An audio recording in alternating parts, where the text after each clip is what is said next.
નમસ્કાર દર્શક મિત્રો, હું છું રૂપલ લુણીચિયા. સંપૂર્ણ ન્યૂઝમાં આપનું સ્વાગત છે. થેલેસીમિયા મેજર એક જીવલેણ રોગ માનવામાં આવે છે. ઇન્ડિયન રેડ ક્રોસ સોસાયટી ગુજરાતના સંયુક્ત ઉપક્રમે આ કેમ્પ યોજાયો હતો. Indian red cross society Gujarat રાજ્ય અને રાજ્ય સરકાર દ્વારા ચાલી રહેલી થેલેસીમિયા નાબૂદી અભિયાન અંતર્ગત આજે શક્તિપીઠ અંબાજીની આર્ટ્સ કોલેજના વિદ્યાર્થીઓનો થેલેસીમિયા પરીક્ષણ કેમ્પ યોજવામાં આવ્યો હતો. થેલેસીમિયા મેજર એક જીવલેણ રોગ માનવામાં આવે છે અને થેલેસીમિયા મહત્તમ ટ્રાઇબલ અને પહાડી વિસ્તારમાં વસતા લોકોમાં જોવા મળતો હોય છે.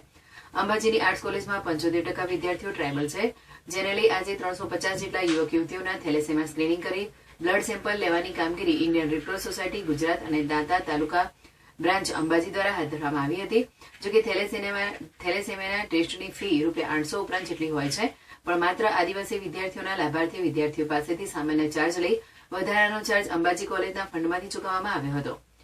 જોકે થેલેસીમિયાના ટેસ્ટ માત્ર કોલેજોમાં જ કરવામાં આવે છે અને થેલેસીમિયા મેજર બાળકનો જન્મ અટકાવવા યુવક યુવતીના સફળ પહેલા જ આ થેલેસીમિયા પરીક્ષણ કરવું જરૂરી બનતું હોય આજે અંબાજીની આર્ટ્સ કોલેજમાં એફઆઈના વિદ્યાર્થીઓના બ્લડ સેમ્પલ લેવામાં આવ્યા હોવાનું doctor Shankarbhai Patel, principal, arts college અંબાજીએ જણાવ્યું હતું. જોકે Indian red cross society Danta taluka બ્રાન્ચના અધ્યક્ષ મહેન્દ્ર અગ્રવાલે જણાવ્યું હતું કે ગુજરાતમાં હમણાં સુધી 40 લાખ ઉપરાંતના ચેકઅપ કરવામાં આવ્યા છે, જેમાં 10 થી વધુ મેજર સિકલ સેલ એનિમિયાવાળા પોઝિટિવ કેસ મળી આવ્યા હતા. મહત્વની બાબત એ છે કે જે પોઝિટિવ કેસ આવે છે તેને સંપૂર્ણ લોહી ઇન્ડિયન રેડ ક્રોસ સોસાયટી દ્વારા પૂરું પાડવામાં આવે છે.